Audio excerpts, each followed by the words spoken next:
Hello everyone, my name is Faryal Azimi from Afghanistan and I am a part of Digital Equity and Media at the Community Library Project. And today I am honored to have Dr. Uma Chakravarti with us. Dr. Uma Chakravarti is a groundbreaking Indian historian, academic and feminist scholar. She is widely regarded as a leading figure in Indian feminist historiography. Her groundbreaking work explores the intersection of gender, caste, and class in both ancient and modern India. Her influential books, Gendering Caste Through a Feminist Lens and Rewriting History, The Life and Time of Pandita Ramabai, have deeply changed how we understand power, structure, and the history of marginalized women in the subcontinent. Beyond her academic work at Miranda House, Delhi University, she is also a documentary filmmaker. I am so proud that today I am having this conversation with you. Welcome. When researching marginalized histories, what important gaps or missing voices do you notice in national libraries? Well, to start with, I suppose the missing voices are in history itself. So, in a sense, the libraries can only reflect what exists in the public sphere. And for many centuries, and for even when history writing began fairly to be written systematically, even then you basically got the stories of that were about men, and they were the sources were themselves biased, because the sources don't belong to, there has been a tendency to consider women to be consigned to the private sphere and men to be dominating the public sphere. So the public sphere is the sphere of power. It's also the sphere of production, of industry, of parliaments, of power, generally power. So that, because of that dichotomy about where women are placed, they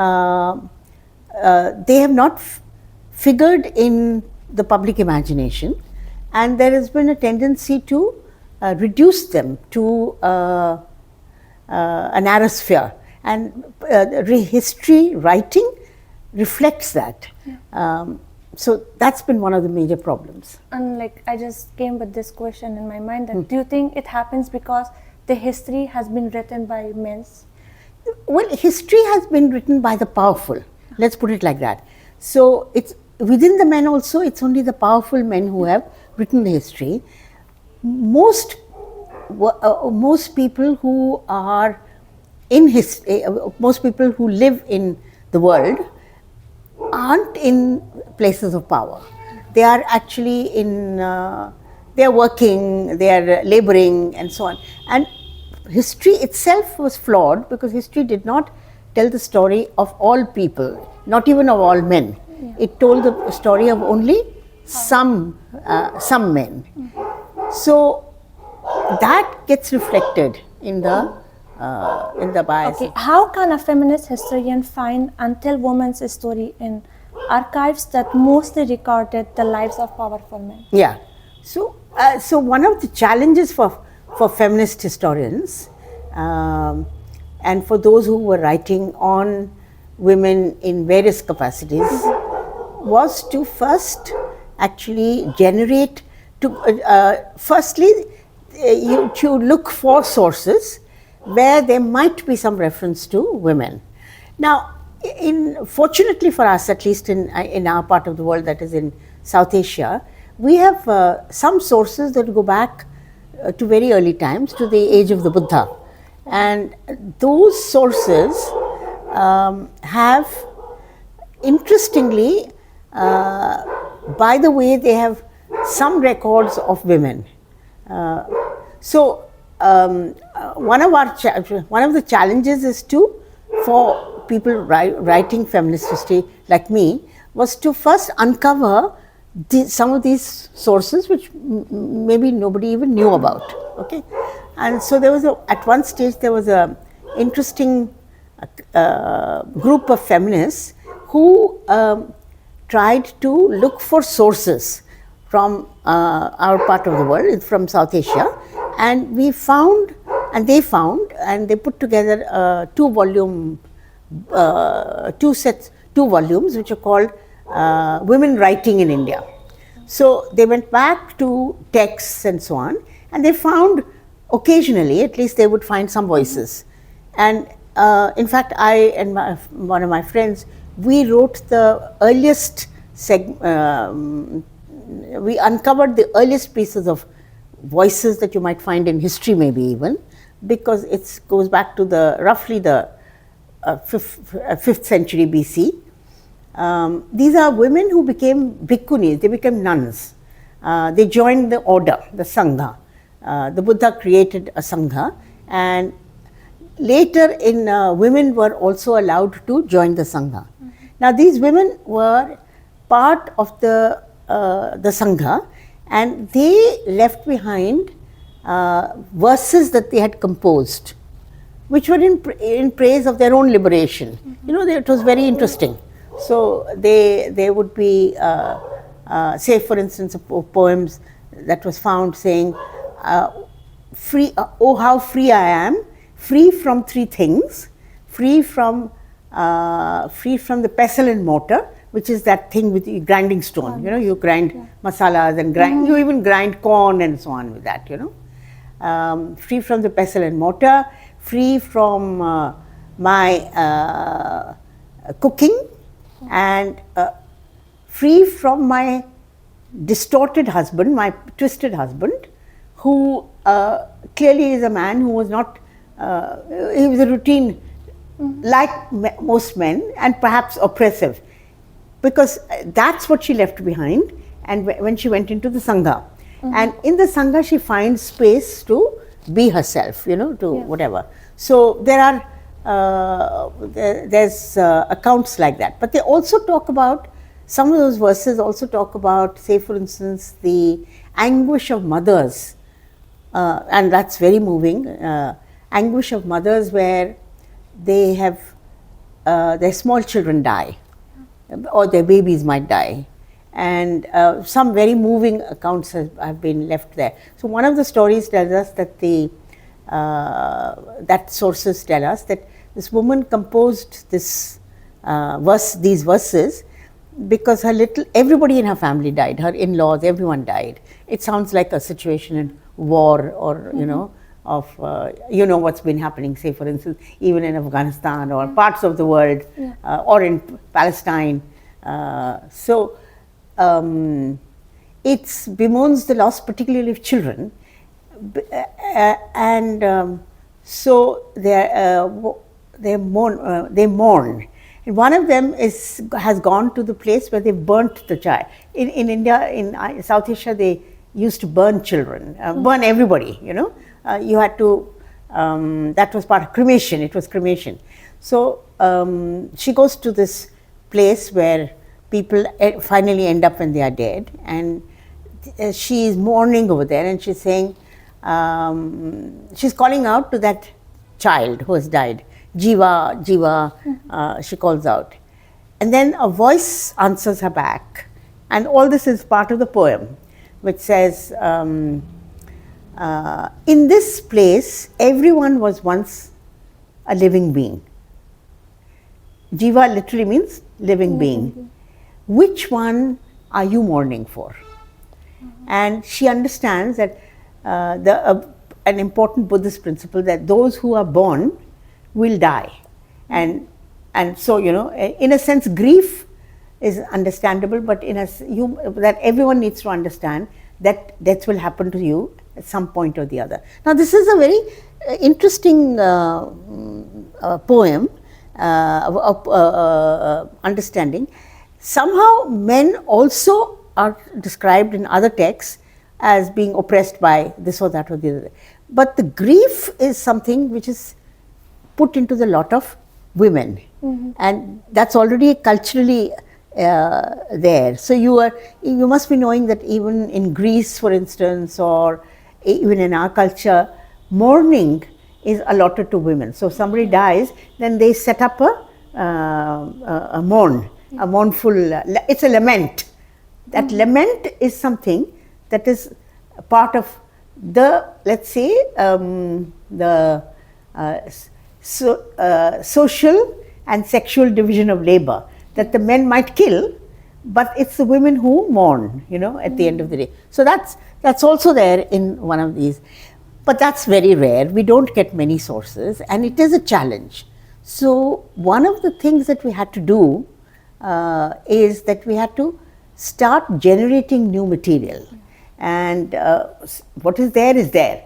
But then now to understand, so then women's studies actually created new types of recordings, and so oral history became very, very important part of women's history writing, because we would then go off and talk to ordinary people and we'd find stories about their lives and whatever it is. So that's how we filled the gap in which you ignored, where women did not get into the sources. I mean, that's beautiful, because you are creating, and as a historian, it's like a job for you to people missed, but you are now writing it and creating it. It's a beautiful thing.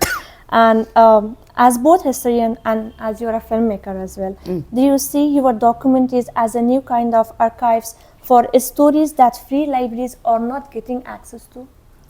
I absolutely think that's very important part. One reason why I became a filmmaker, see, I was watching films from the time I was very small. I liked films as a medium. But as I grew older, and you learned that many of the films that are made, they have a social theme. Yes. You are familiar with the fact that, say for instance, I think you have a filmmaker called, is he from Afghanistan or is he from Iran? Jafar Panahi.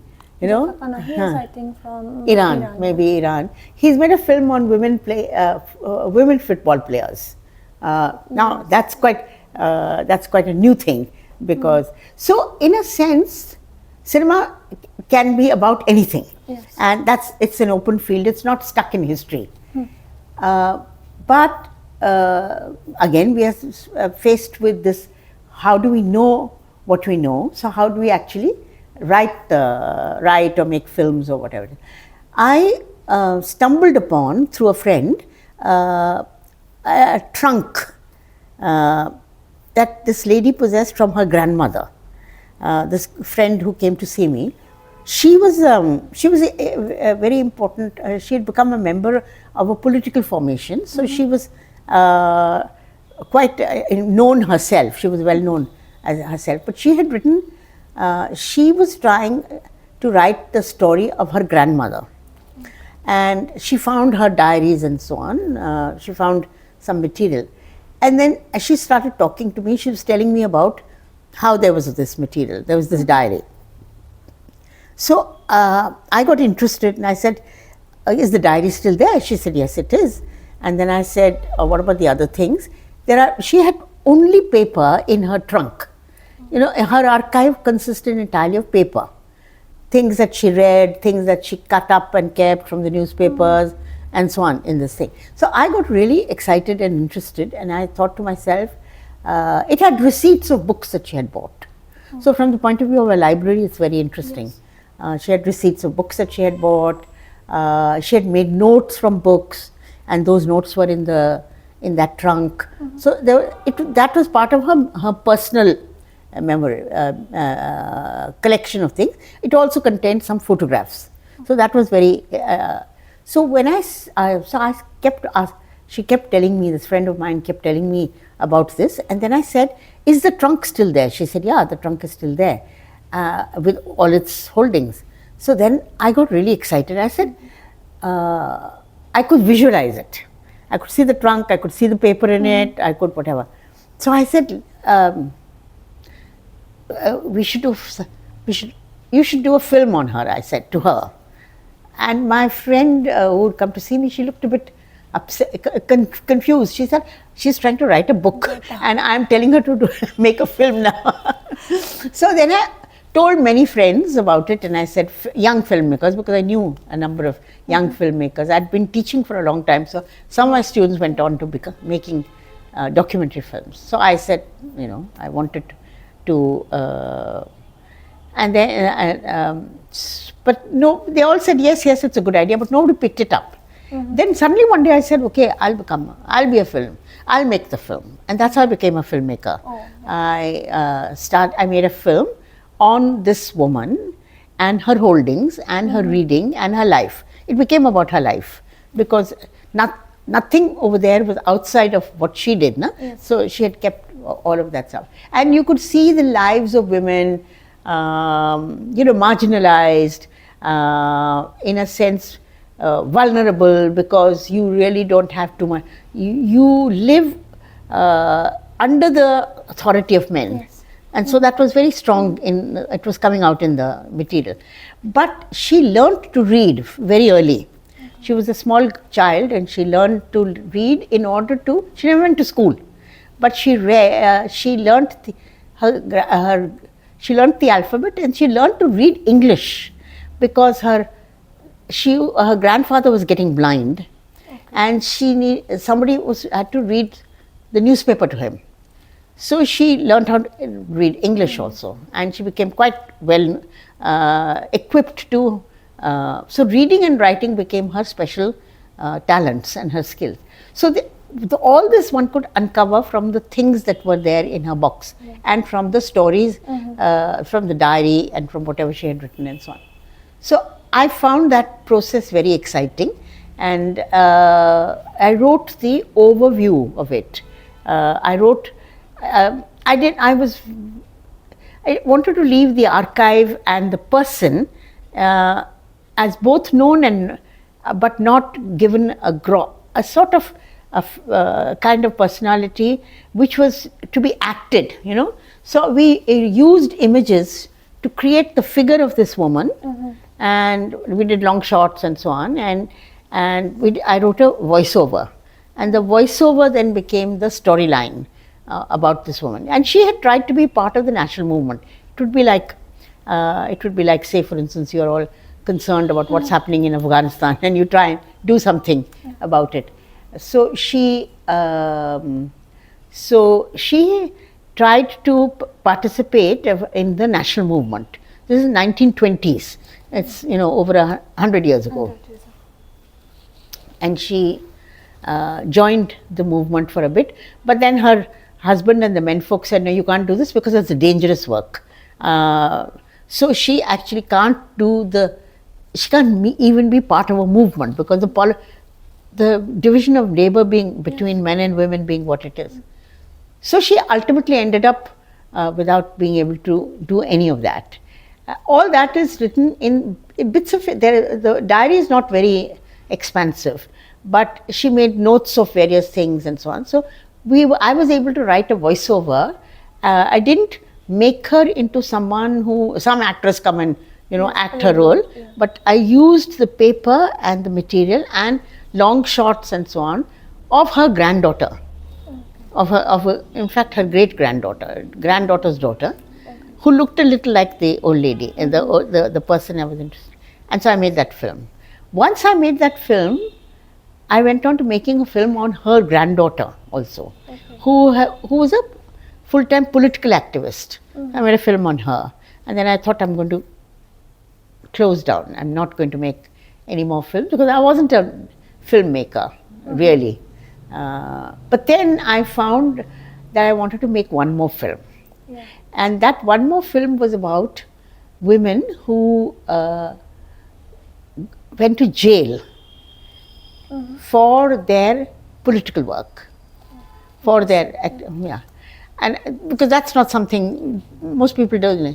So in a sense, I became interested in archiving the lives of women who otherwise would not get into history. So it was a way of generating material also about women. So I then made a series of films, and one of them about a girl in Lucknow.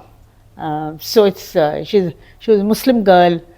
She grew up in an institution that was for teaching, And then she got involved just after independence, and she got involved with political work. And as part of that political work, she even went to jail. So and then I made a series of films. I've made 8 films. The 9th one is ready, almost ready, and all of them are about women's lives and women's relationship to politics and to history. So you think that it's a way that archiving for the libraries who are free working? Well, it is for viewing first, and then it is there as a repository for history. Yes. So cinema itself is just like we have books, we now also have films. Yes. And these two are about, and I always make films about real people, So it generates new material for an archive. Yes. Yeah. Okay. And what do you think about the National Free Library policy, and how important is it to have one for helping our community? I think National Free Libraries sounds like a very good idea. I haven't come across too many of them, but it seems to me very important, because the library is a place where people who have access to reading can come. But equally, it could, and reading itself has been made so narrow. Scholarship has been made into something very highly theoretical.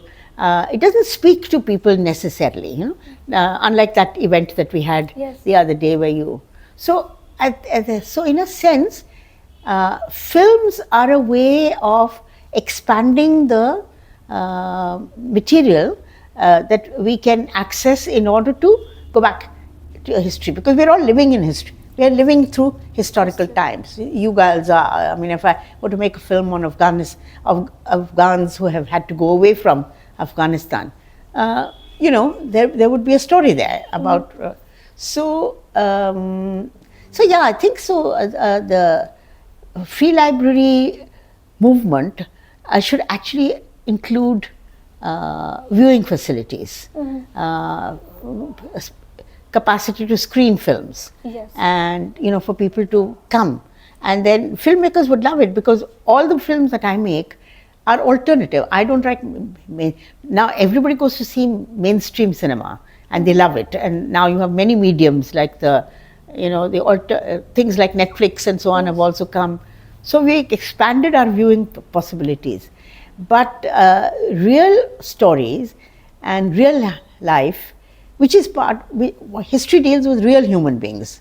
That is not something that's coming out, So I do think that making films is one way that we will both expand our material and also give access. It's a very democratic medium. You don't have to be learned for it. So from that point of view, I think filmmaking is a very marvelous way of expanding our understanding of women's lives. So just to answer to this question, that we are also doing screenings like in our libraries, and we invite our members to come. In fact, today we had a screening because it was Diksha Devas, and we actually didn't celebrate that on the same day. So today we had a film screening. So I think, as you said, that film screening is also a way of teaching, and also it's also a joyful moment for everyone. It's not a boring, so everyone will come together and share their thoughts the way that we had discussion. It was so cool. So I think it's a good way. Very good. So what challenges do you face while making a documentary?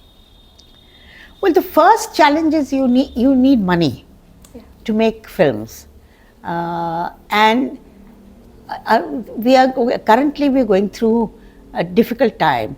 There used to be funding available for smaller funds, for smaller ventures like ours, and my first 4 films were out of the 8 that I've made. 4 of them got funded, and so I was able to make it. But then the challenge is really to be able to tell a good story through the. And since I was talking to real people, if you can let them tell their own story, then that's more than enough. You don't have to do too much. Okay, so the craft of filmmaking, you have to assemble a good team, a camera person, an editor, and then make it whatever. But then finances are a problem for the next 4 films, of which are very political. They're all about women who went to jail for their political work. Okay, so that became more challenging because I couldn't get funding for it. Yes. And I took to then, because I get a pension and so on, I made the films out of my own savings, of my own income. Yes. And I managed. So I've made 8 altogether, and the 9th one is just getting ready. Okay. And last question, I will say, like, what's the best advice for the young history students who wants to use libraries or archives to challenge accepted ideas? It's very good question. See, libraries are repositories of material that has already been generated. So films are repositories of things that you can still generate. Even libraries are, because people are writing books, and if those books end up in the libraries, then people you have access to reading.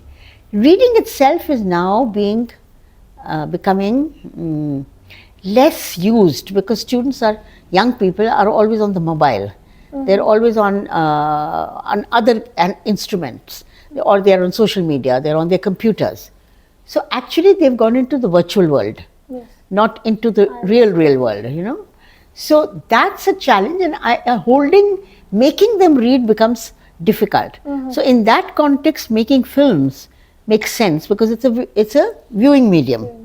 It's a viewing medium, and so it is an exciting thing to be able to do. So nowadays people are making small videos and putting it online, and or they are taking clips out of something else which has already been made, and putting it in there. And they keep in the Google News, you'll keep getting messages saying that such and such thing became viral.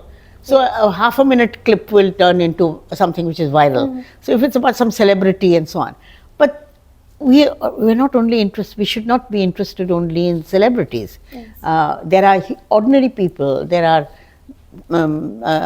joys and sorrows of ordinary human beings. Look at the way in which Gaza has not been covered, and what's happening in the world is being marginalized because corporate world, big money interests are able to, and the governments are able to suppress the truth from coming out. So it's a challenge. That's why the documentary film movement is a very good movement. And wherever people are making films, even proper films, like this, I told you, Jafar Panahi, I think he made a film on girls playing football, and he made a very interesting film out of it. Now that circulates and people see it.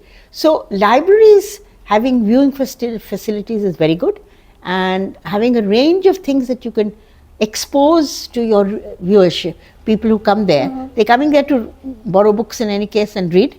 So then you can give them the films also to watch. Okay. Thank you so much for sharing your wisdom and experience with us today. It was an honor to have you and this conversation with you. And please follow us on our social media and stay connected with us for such an amazing more stories. And it was amazing having you with us. Thank you so much. Thank you. Thank you for asking me, because I hope it will go to a readership or a viewership that I can reach with my ideas. Thank you so much. Thank you.